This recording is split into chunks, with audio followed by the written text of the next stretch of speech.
Good morning, everyone. Oh, it's not good morning, it's good afternoon now, isn't it? Thank you all so much. Hopefully, it's always interesting to have the event right after lunch, because everyone gets fed and tired. So with this amazing panel of people, I'm sure we'll keep it stimulated and keep it moving for this afternoon. My name is Catherine Carlton, and I am delighted to bring you this panel on co-creating solutions for global challenges. As it is today, the stakes could not be higher. Around the world, we're seeing protectionist policies, fractured supply chains, mounting debt, rising inflation, and to be honest, some seriously questionable decisions on the global political stage.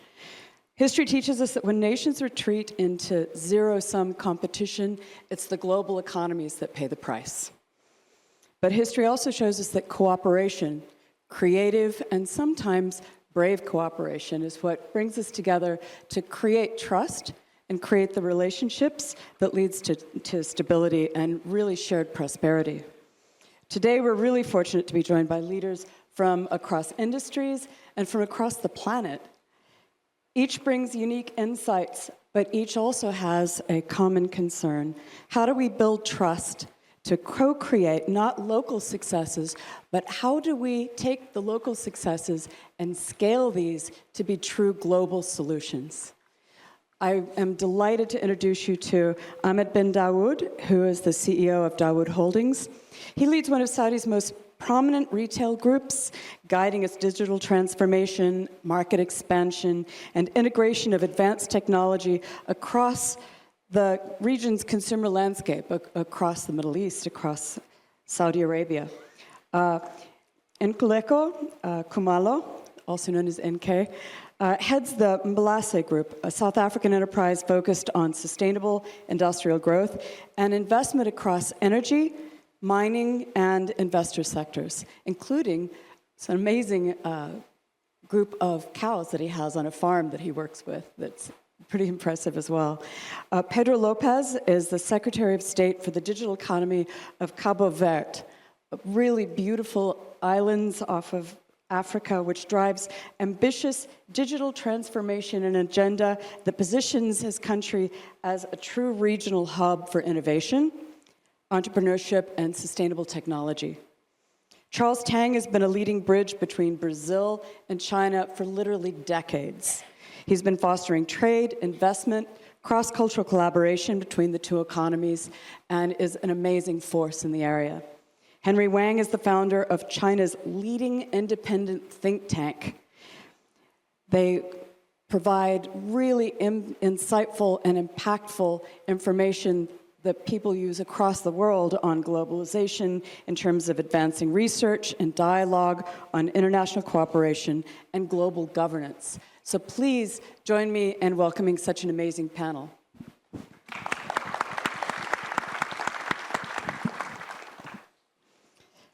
So I wanted to start with a question for Mr. Lopes.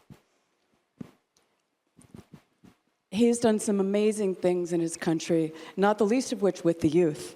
And as someone who's recognized amongst the 100 most influential people of the African descent as part of President Obama's Leaders Africa program, you've championed youth leadership worldwide. How do you see young leaders shaping cooperative innovation on a global scale? Yeah, thank you so much. Wow, a lot of things, huh? Good afternoon, everyone. First of all, I would like to say thanks to the organization for inviting me to be here. My name is Pedro Lopes. I'm from a small country with big goals, okay? Just out of curiosity, how many people in the room know about Cabo Verde? Please raise their hands. Oh, good. We're spreading the word. All right, so hopefully during this conversation, you can become as well ambassadors of a small country that is peaceful. And I was just speaking with Mimi saying that peace is the new luxury.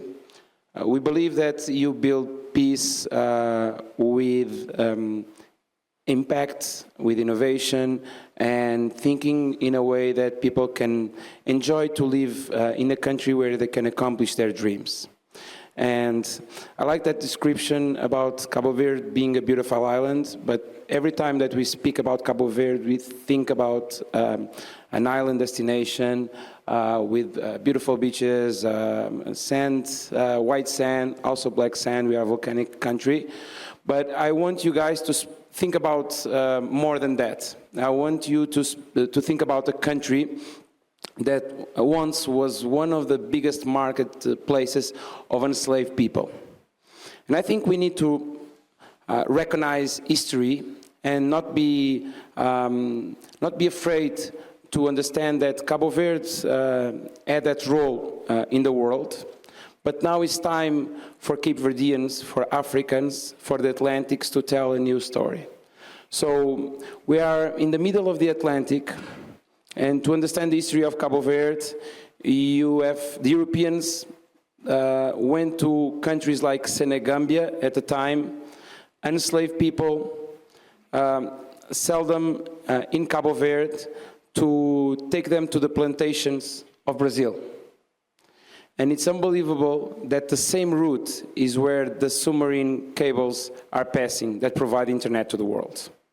So also when they invite me to participate on this event, I was thinking about cooperation and how can we transform those routes that are roots of pain in something that we believe that can be built between countries with cooperation. So in Cabo Verde, we believe that a European, an African, and someone from South America, or China, or Australia, or other parts of the world, can cooperate in a small place that are beginning to create an ecosystem that can, from Cabo Verde, test solutions. Test solutions to a world that is being shaped right now. We are now talking about, everyone is discussing AI, but I think we need to understand, and I know everyone is scared, right? AI, it's more like I. Everyone is so scared. But I think we need to understand what is the impact of technology can have in our lives. Rather than discussing just technology by itself, what challenges that we have now? And I think we are in a world that is more divided than ever. We have troubles to communicate, to find common problems, even though 4 or 5 years ago this conference was not possible because everyone was at home looking at a computer. And now, after 4 or 5 years, we are back in the same room discussing the same problems and not understanding what can we do to change that. So from Cabo Verde, we can test solutions. Of course, we are small, just 500,000 people, but we are flexible, more flexible, we are agile. And this is not just a political narrative. We made concrete investments. We decided to invest more than $100 million in the last 2 years in technology. We have more than $100 million to invest now in the next 2 years in technology. So a small country that have a state budget of less than $1 billion, investing this amount of money in technology and innovation is a clear sign that we want to change the world from Cabo Verde, and it's possible. But we want to have the best. I think, and just to respond to your question, that was more an opening question, I think we need to, and countries should be worried with cooperating with each other, but also attracting talents. How can we attract the best? And where the next generation that are changing the world, where they want to be located? In peaceful places, right? Where their kids can run, play, and live in peace. So in Cabo Verde, we have that space. Now it's time to create infrastructure like we created. And I'll give you 2 or 3 numbers that I think it's important. We have 93 people connected out of 100. Per 100 citizens, we have 93 people connected to the internet. The average of the world is 60%. The average of Africa is 40%. And so we are making investments in infrastructure. We are making investments on the talent and attracting talents to Cabo Verde, create a remote working program. And we are creating programs to attract talents to Cabo Verde, to live in a peaceful place where you can design solutions from Cabo Verde to the world. I don't think we now have problems of Africa like we had in the past, of problems of Europe. I think we have problems at a global scale.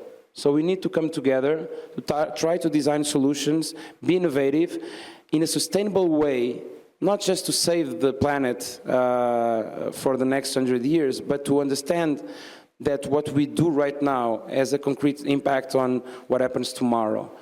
So hopefully, us that are in this room, and I don't think there is anyone below 30 in this room.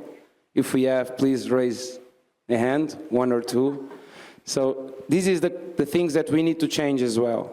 When we came to these kind of rooms and we want to discuss the future of the world, let's involve young generations, involve as well small countries like Cabo Verde, and thank you, Mr. Frank, for the invitation, because we are small, but we have a word to say to the world, and that's why I'm here, and you can call me Mr. Cabo Verde. Thank you. Thank you. So Cabo Verde, the digital island paradise. I like that center. So my next question is for Mr. Dawood, BinDawood. Your leadership in driving digital transformation and e-commerce investment has positioned your company as a true leader across Saudi Arabia. How can these kinds of technological advancements help global supply chains remain resilient in times of economic stress? Well, first of all, I would like to thank the organizers for inviting me to this wonderful event. Back to your question, what we have done in BinDawood Holding, lots of investments around, first of all, to diversify from our core business, which is retail. In Saudi, we manage, just for those people who doesn't know about BinDawood, our core business is actually in retail. And we manage two brand names, that is BinDawood as the family name, and Danube, catering to both different segments of the consumers in the market. The company became publicly listed since 2020, and since 2022 until today, we have made 8 different acquisitions and diversified our businesses. So moving from retail to pharmaceutical, manufacturing, marketing agencies, that is an agency that is operating in 16 countries today, and the base is in France, actually. Also, digitally, the online platform that we have, and investing a lot into auto-fulfillment stores, which we allocate around $500 million to invest into those fulfillment centers. So basically what we have done since the announcement of Vision 2030 in Saudi, that was around 2017, and Saudi Arabia was going through a massive transformation as a country, depending almost 100% on oil. And now we are moving on to depend on diversifying our economy, you can say. That opened doors for us as a local company in Saudi to be into different sectors as well. And that brought also agility to our organization.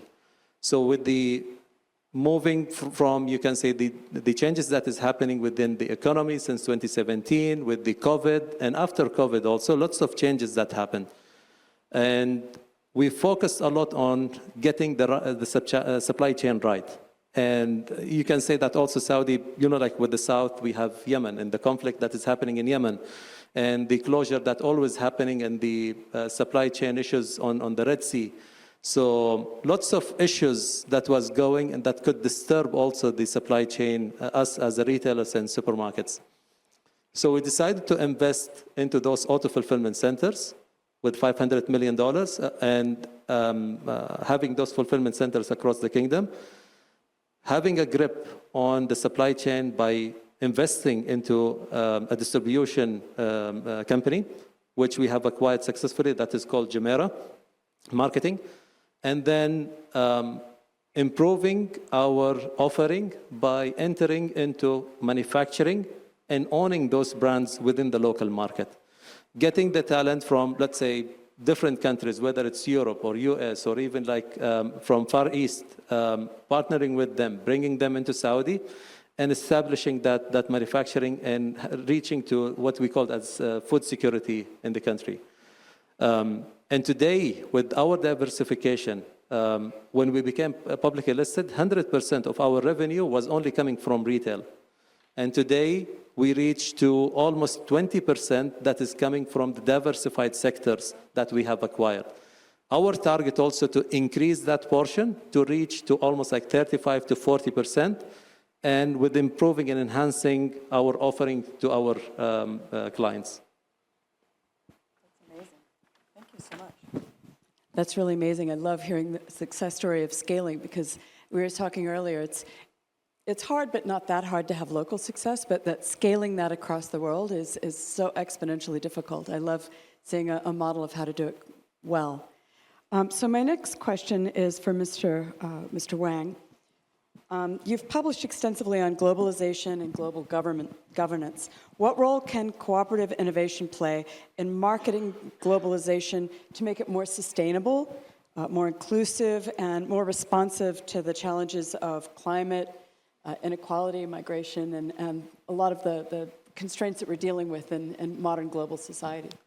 Great. Thank you, moderate. And so thank organizer for inviting to come. It's really a long way. We just arrived this morning, but it's really quite a big gathering. It was very impressive. I think the question is really a great question regarding the world. What are the innovative solutions we can offer? I think we are getting into a multipolar world, and then we celebrated 80 years of UN this year, and it has actually the world has come at a new crossroad. I basically have the three proposals, maybe four, maybe if maximum. The first is that we have to really strengthen the UN, because the biggest solution is that we need a really innovative UN and reform UN as well. I just published an article at Foreign Policy about 10 days ago regarding how to reform UN Security Council. And I suggested that maybe we should, instead of 15 countries rotating, we should have the G20 into that, including Brazil, including African Union, European Union. And then so that is really make Security Council from 15 members to a 21 member. But then the key is we really have to, stop this unilateral veto, abusive of the veto. For example, if one country, P5 country doing that, we cannot get a solution done like what happened in Gaza, for example. So I think, so this recommendation I gave is that we should have the 2/3 of the 21 Security Council of G21 to veto or override a single P5 veto if there's one, and then we can let the General Assembly have another 2/3 veto of the single P5 veto. So that single P5, if it does the veto, it has to really go through 2/3 majority of the G21 and 2/3 majority of the General Assembly. But the additional 16 newly added Security Council member are the associate Security Council member. They doesn't have to have they don't need to have the veto, but they have the collective veto. So that's my proposal for reform UN. It's published on the Foreign Policy. So I think if we solve that, then the world is really in a great shape, because of course 2 P5 veto still stands, but only single P5 veto, we need to subject that to 2/3 of 21 Security Council member and 2/3 of the General Assembly. So that's my one solution. The other solution for I can think of for is this prolonged war between Russia and Ukraine, and I think BRICS countries can really play a big role. I was at the Munich Security Conference this year, and then I heard the U.S. Defense Secretary said, okay, for the peacekeeping Ukraine, U.S. is not going to send any troops on the ground. It has to be European troops and non-European troops. So what U.S. President Trump and the Defense Secretary mean by non-European troops?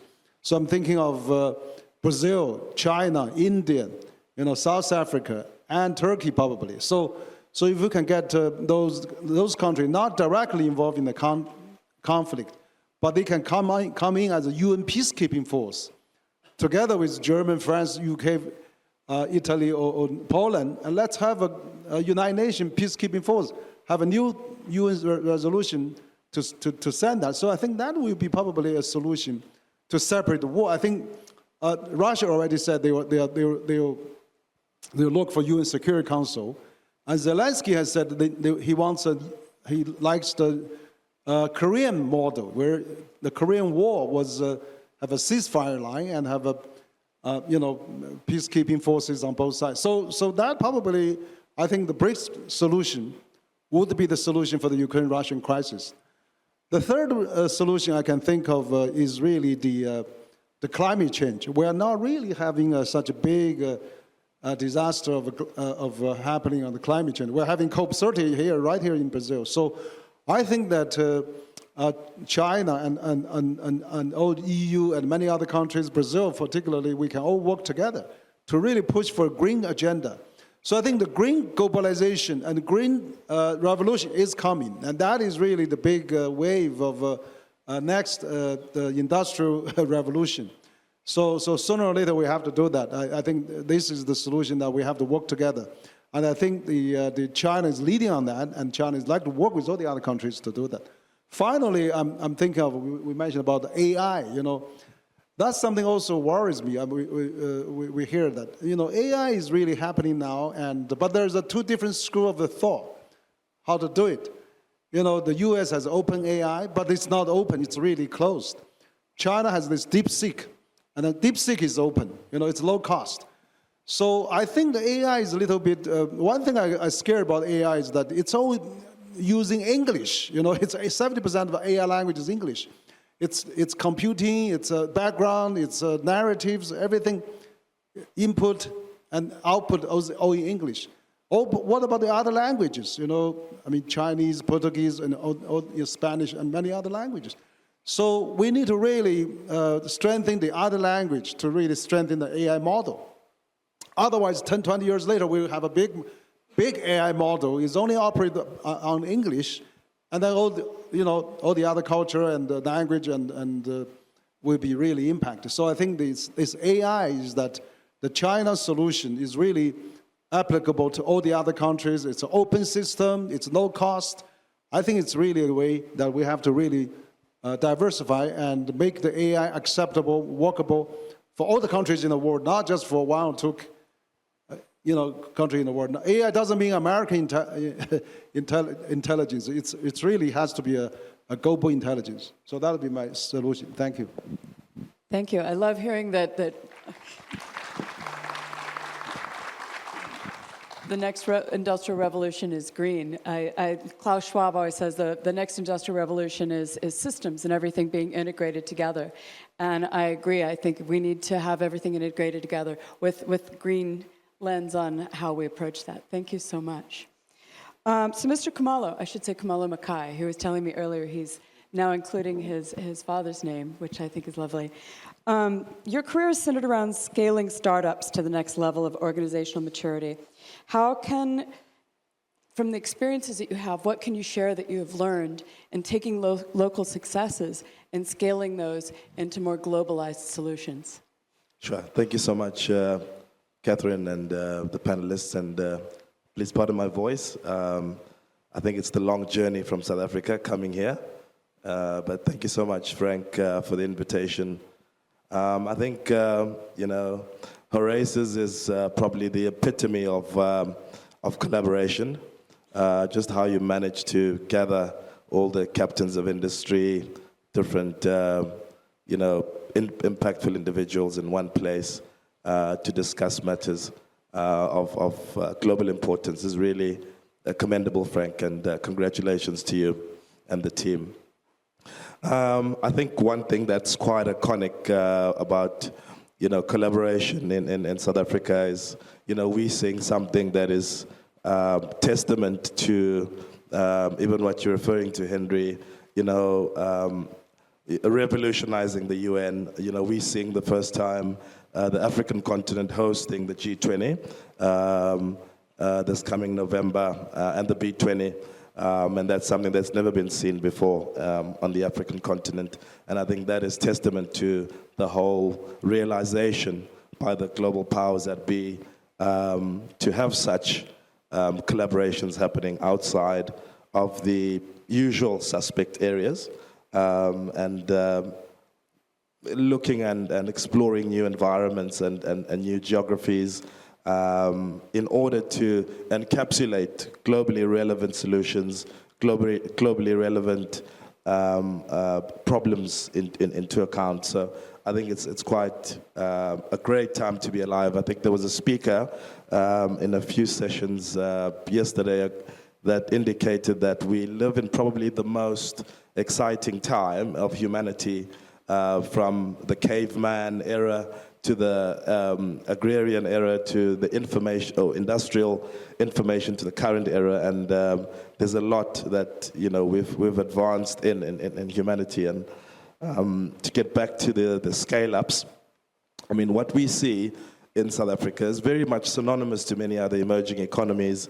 We're seeing very high levels of unemployment. Yet we've got technology that can leapfrog. We've got leapfrogging. Use cases that we've seen, such as the digital fintech payment system platforms that are able to bridge entrepreneurial activity with Pan-African banking solutions. So that's certain things that are working, but we still require a lot of sort of mentorship and bundled solutions where you're bundling finance. You're bundling networks, access to markets, and various financial support for you to be able to see success in scale up ecosystems, not only in South Africa, but I think primarily throughout emerging economies. Yeah, thanks. Wonderful. I love the point you made. That it's not just finance that you need to scale, it's also the human, it's the mentoring, it's helping people on the human scale be able to put together better solutions. Thank you so much. So, Mr. Tang, you're the human bridge between China and so much that's happening in Brazil. I've been so impressed reading all of your achievements. Under your leadership, the Brazil Chamber of Commerce with China has become a model of collaboration. You've fueled trade and innovation on a massive scale. What lessons from your stewardship of this over $150 billion partnership can the world adopt to co-create more resilient and more cooperative global systems? Thank you, Catherine. I first want to thank Frank for organizing this great Horasis program in Brazil. I'm very happy to have my old friend, Mr. Wang, and his wife, Dr. Wang, and his wife, who built one of the most important think tanks in the world, based in Beijing. And first time I attended Frank's Horasis, it was the European-China business meeting in 1978 in Frankfurt. But anyhow, Brazil and China, the two giants of South America and of Asia, can show and can teach the world how collaboration and cooperation between these two giants can be so helpful and contribute so much to both nations. In 1986, I was traveling in Beijing with my family, and a young secretary of the Ministry of Foreign Affairs of China came to look me up in my hotel. And in those days, there weren't that many hotels in Beijing, but he told me that his vice prime minister wanted to have a meeting with me. And so during the meeting, he knew I was in Beijing because he and my two first cousins were members of the underground Communist Party together when the Communist Party was underground and being hunted by Chiang Kai-shek's police. But anyhow, he said all the important nations in the world have a bilateral chamber with Brazil, except for China. So he cited United States, England, Japan, Germany, etc. So he asked me to, when I came back to Brazil, could I please start an important chamber, bilateral chamber, to build the bridge of friendship between the giant of South America and the giant of Asia. But in those days, China was very poor, and Brazil was a closed economy. So when I came back to Brazil, you know, I arrived in Brazil. I used to work for an investment bank on Wall Street, and at that time, this investment bank controlled the largest investment bank in Brazil. So I came to Brazil. I was transferred from Wall Street to work in São Paulo. And it was and the second time I came back to Brazil, I was transferred by Bank of Boston with a specific mission to implement lease financing to Brazil, which did not exist. But anyhow, so many of the Brazilian friends that I spoke to help me found the chamber said, oh, China is too far and they only speak Chinese. And some of them, you know, played with me and joked with me and said, yeah, I'm not a laundry owner and I'm not a restaurant owner. But today, of course, China is still very far in speaking Chinese, and the whole world wants to know about China. I found 9 people who helped me found the chamber, who had a broader vision.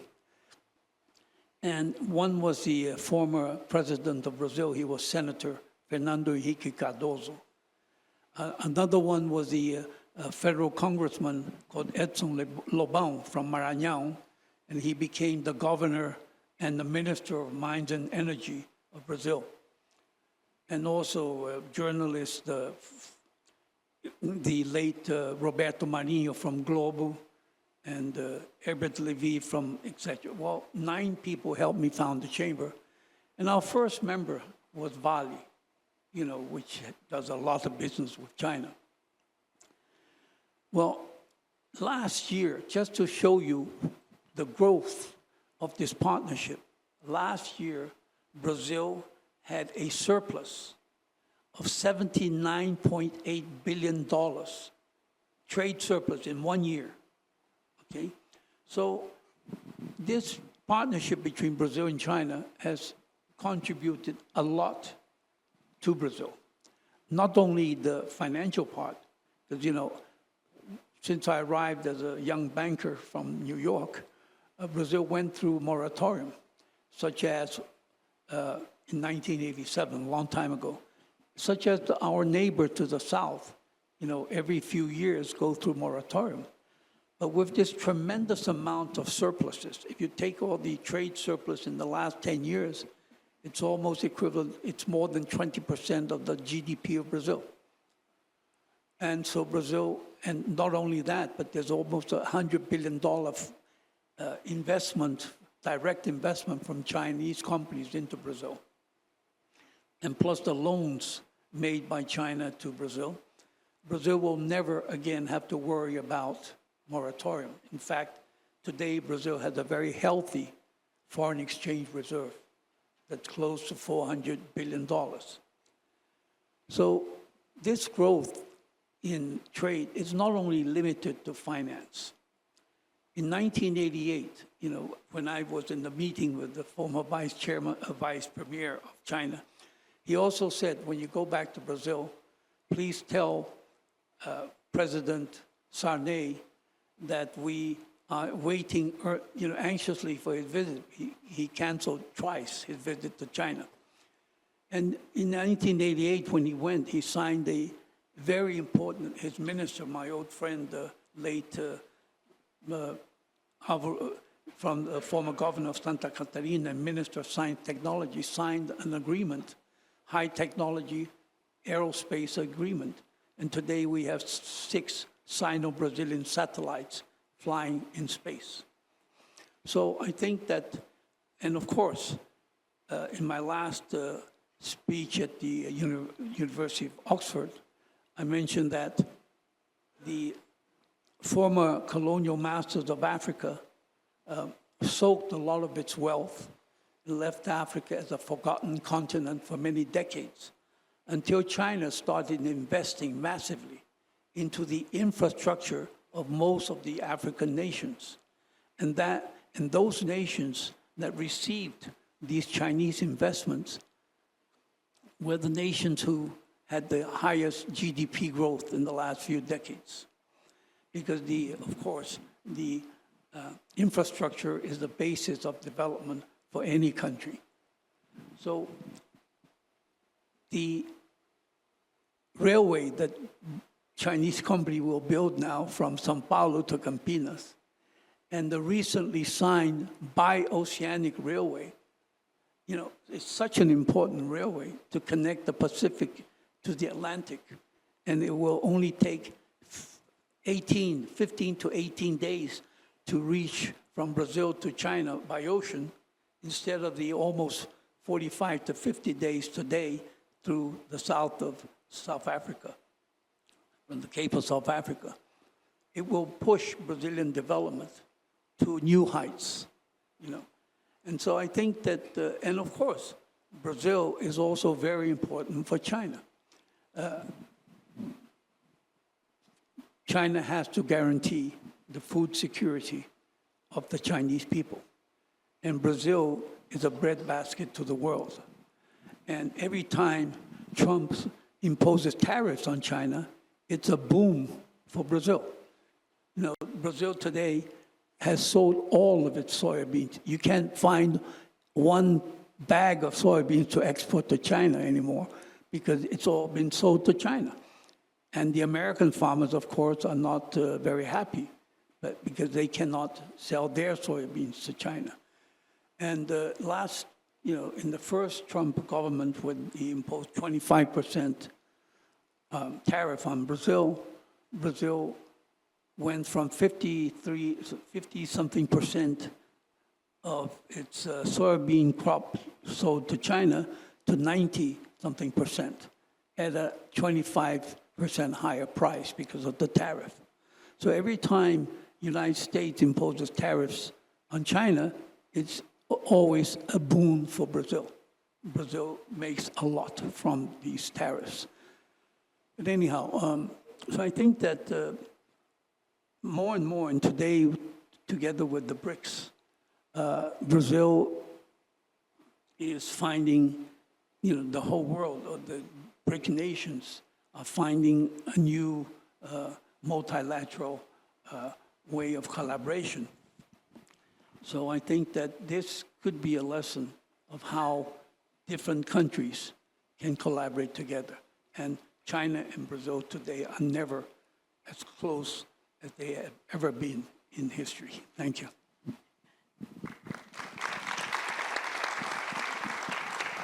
You've highlighted so many fantastic case studies through your years. I can't wait to read the book. I think it's amazing history. I'll send you my book. Thank you. Mr. BinDawood, I was also really impressed to see you've integrated robotics, pharmacies, and acquisitions into your business model for success. You've driven the digital transformation through. You've also led the company through a successful IPO.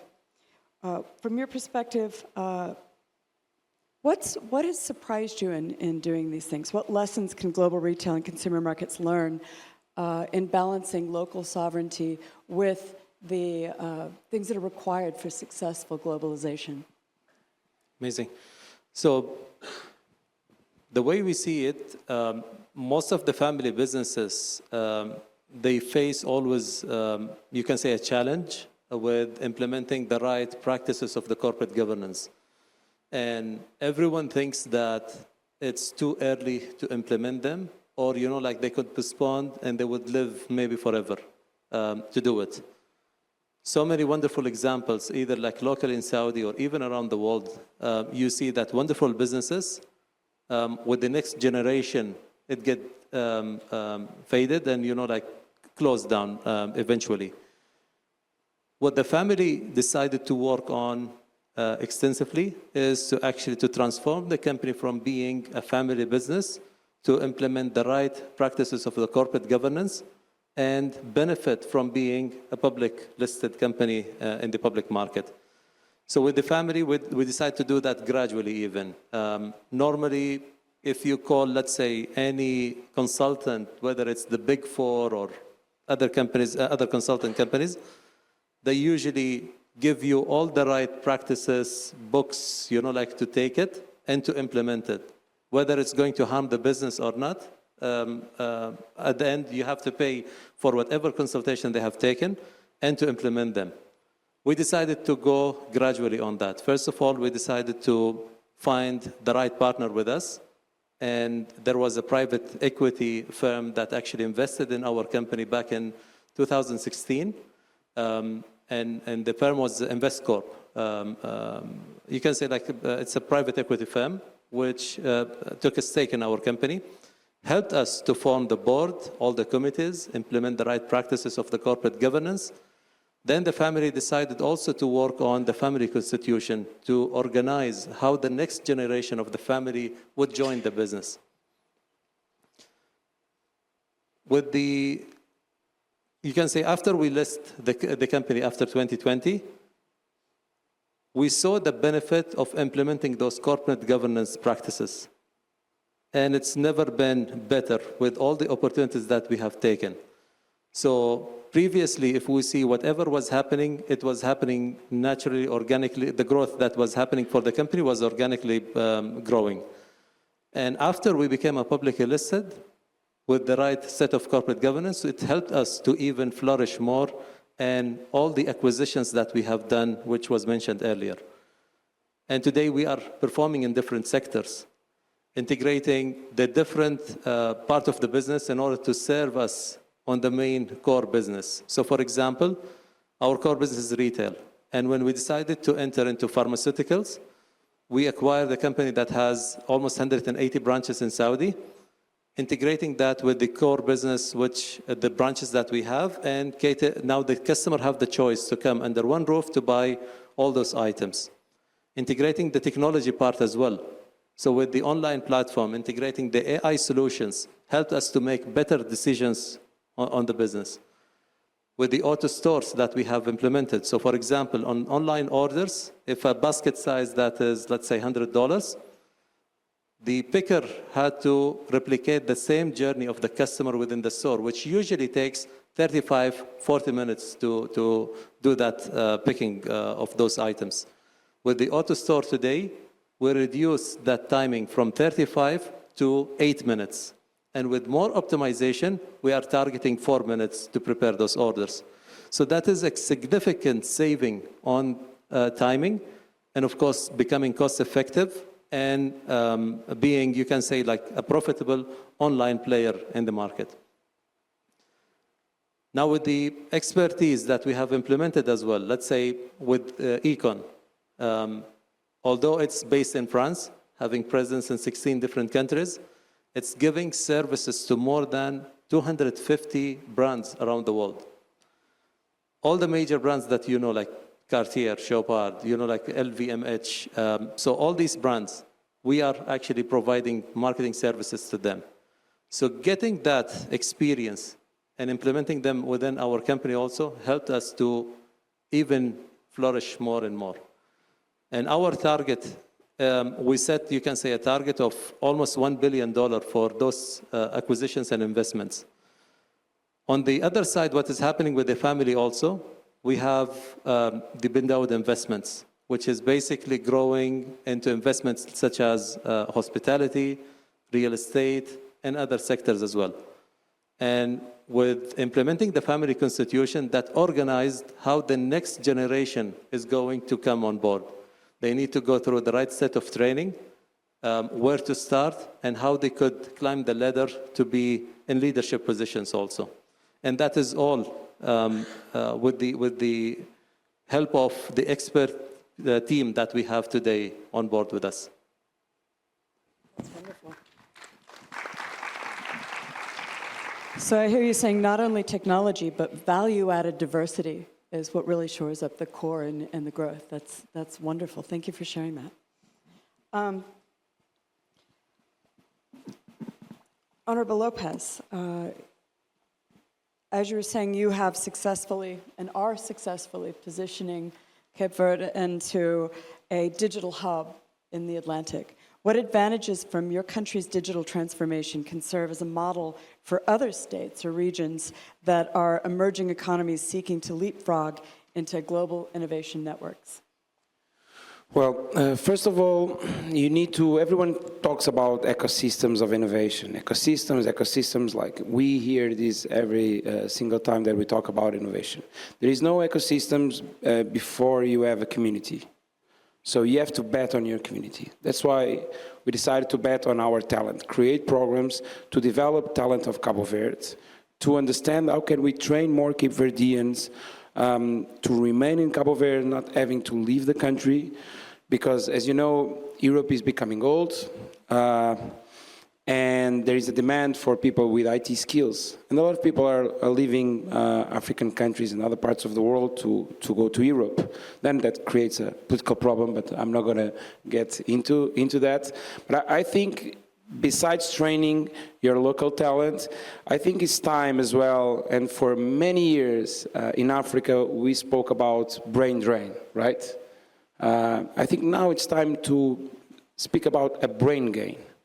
And everywhere that I go, I see that is, and again, I said that I'm not going to get into that, but I've been in Amsterdam in an event called The Next Web. And I had a feeling and the sense in the air that the Cape Verdeans that were born in the Netherlands, because we have a big community, a big diaspora in the Netherlands, they were not feeling as welcome as they were before. The same in other parts of the world, and not just for Cape Verdeans, Africans, and people from other places of the world.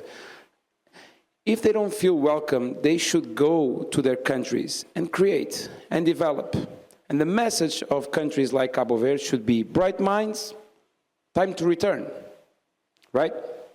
And this is where I believe. If you create the right infrastructure, if you create programs where the talent can be, they can implement their ideas, they will return to the countries.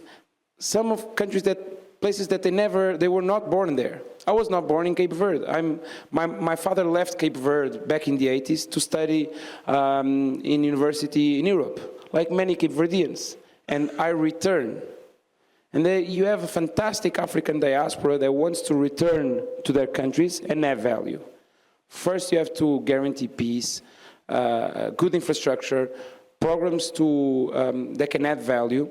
And that's why in Cabo Verde, we are creating a program. We are open a global competition for Cape Verdean spread across the world to come to Cabo Verde and implement their ideas with the seed capital, with the support where they can return. And these Cape Verdeans, they study in the best universities in Europe, in the United States. They work in multinational companies, and now they can return and add value. And of course, you have many people, again, leaving for Europe to drive buses, for example, or work with their hands. Basically, because as I said, Europe is becoming old. But you have as well opening an opportunity for remote workers to work from Cabo Verde to the world. And we have a diaspora that doesn't want to return when they are retired anymore. They want to return when they're still young, full of ideas. And of course, I don't want to exclude old people on this conversation, especially when I don't see young people here. I'm in a challenge. But I think we need to make this bridge and understand. And if you go, I went to Lagos 1 month ago, and we know things are happening in places where you have young people. That's a fact. And even me, I'm becoming old. And when I enter in TikTok, I cannot deal with that platform. So that shows that time flies. When I entered in the government, I was 31, now I'm 39. Time will fly. And for all of us that we are here in the room, that we think that we are discussing the problems of the world is happening out there, outside. Young people, Gen Z, they are making a transformation to the world, not just politically, but in terms of marketing trends and so many other things. So if we don't involve them in the conversation, and that was your first question, but I'll respond as well to the second. If you don't create the right environment to have the talent not leaving the country, and can be talent from your country or talent it's not from your country. I think it's super important to retain talent, to attract talent. And we have to make our country sexy for having people wanted to move there. And think, this is so clear. You right now, we have a problem of immigration in Europe, a challenge with immigration in Europe. United States is becoming polarized. Brazil is becoming polarized as well. Every time we are marketing our countries when they are in the news speaking about our countries, we are sending a message to the world. And sometimes it's not the type of message that we want. So in Cabo Verde, we want to spread that word of having a peaceful country where you can design your ideas, test your ideas, be more flexible, because also we are small, but small also means being agile. And yeah, I think this is a lesson for also other small states. I know that there is a challenge for big countries to implement the same things because of the size, because of the complexity. But also we need to understand again how innovation can help us on that in the relationship between states and people.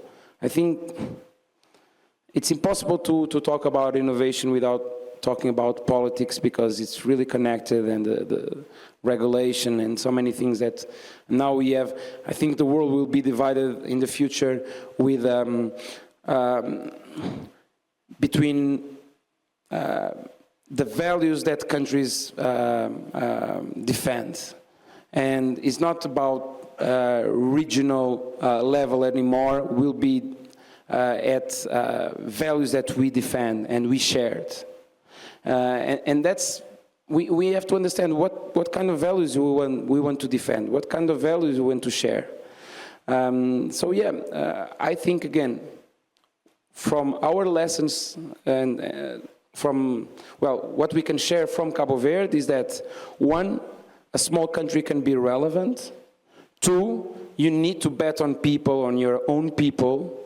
Three, you need to attract talent, because just with your people, well, you cannot do it. And countries that have a fantastic diaspora, they should try to see how can they attract diaspora back to their countries, and be open to partnerships.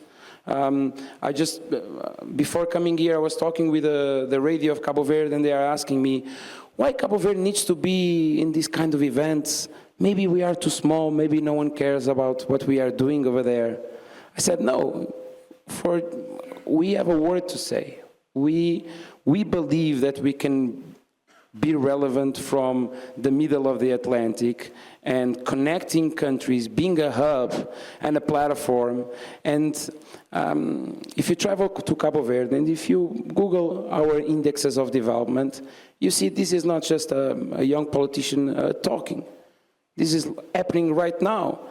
You have a Brazilian, an Angolan, and an African from Cabo Verde or from other places designing solutions from Cabo Verde, and then in the end of the day, going for a swim and enjoying our beaches, and then at night, listening some music. And we need to understand how can we design the world with innovation, technology, and I know my good friend Jose Mora will like this, with the power of love as well. Thank you. I love that. Welcoming people home with the power of love, sexy opportunity, and environment. You cannot underestimate the power of a welcoming environment, much to the chagrin of people I know in Silicon Valley having to suffer recent decisions. People often ask me, what is the success of Silicon Valley? How can we do it? And it's really, sounds funny to say, a lot of it has to do with just opportunity and weather. People come from really cold, horrible climates, and they get to Northern California, and they're so happy they stay. And having an environment where you have work opportunities, opportunities for growth, opportunities where you are welcome and in a good environment, I think it's a really wonderful opportunity for people. And I love that you're sending that marketing messaging out. And talking about embracing your people, I know we're almost out of time, but I want to fit in a little bit more in. Nkei, you were telling me earlier, I thought it was really interesting, your experience in cultural and community practices in Africa and how the different groups coming together inspire global models of cooperative innovation. Would you like to talk just quickly about that for us, please? Yes. Excuse me, thanks. I think that is quite something that is of importance, and we are seeing, as technology advances, as humanity advances from a technology perspective, we are called back to acknowledge our indigenous, knowledge systems, our traditional, databases, so to speak, of how certain things were done. To give you a concept called Ubuntu from South Africa, which is a Zulu term, which means I am because we are. It's a concept really that drives through certain, cultural innovations and business ecosystems in South Africa and Southern Africa. Also, Harambee, which is a mutual aid concept as well, which fosters trust and lending of funds because and have a strong relationship with your neighbor, those are some of the concepts that really I believe the world is awaiting to be exposed to, and that it can infuse into how collaboration can happen at a global scale. Understanding that humanity really shares the same level of desires and aspirations, and that a lot of the problems that we do have, and a lot of the challenges are really quite common. They're not very different.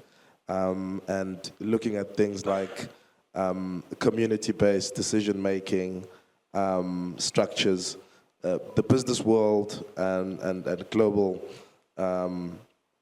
decision-making bodies can really learn a lot from those types of inspirational concepts. So I truly believe that it is something that, as we cast a light onto various other nations that haven't been on the spotlight, such as Cape Verde, you begin to learn more about ourselves than we actually do know. Thank you. Thank you. All right, so unfortunately, I knew I was going to have time with trouble because I think we have one of the best panels, such an amazing group of people from across industries, from across the planet. Dr. Wang, did you want to say anything quickly? We can go one by one to if there's anything you'd like to add. Yes, I think that this is a great occasion. All the great thoughts has been shared here. I would like to see that the world, we still need the business, need the economy. We should not, overemphasize secularization. We should probably still push for inclusive globalization, because if it's too much security and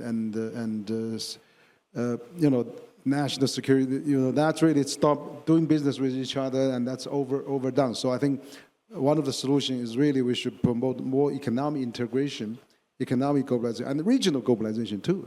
So I think this is really a great RCEP or China, Latin American cooperation are all good examples. So we hope to do more of that.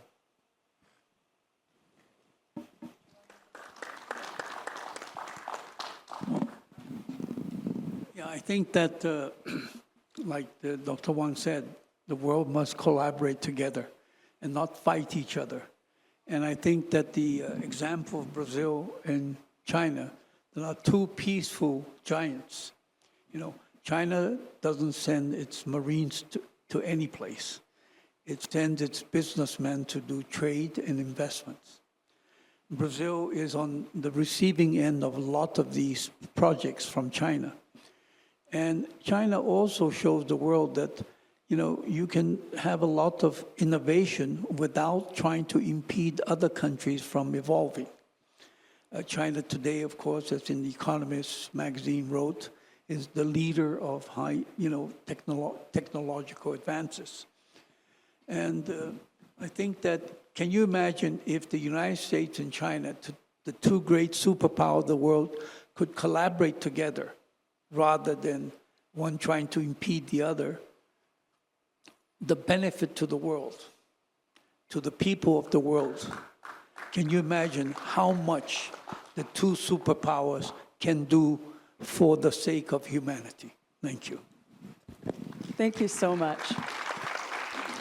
You know, the problems today that we face are daunting, but I think we've got really good examples of people giving us good case studies as well as what we see in our actions and coming together to really address those effectively and efficiently. I was actually debating someone this morning about whether or not coming to events like this are just fun things to do and the value, and I think the value is immeasurable.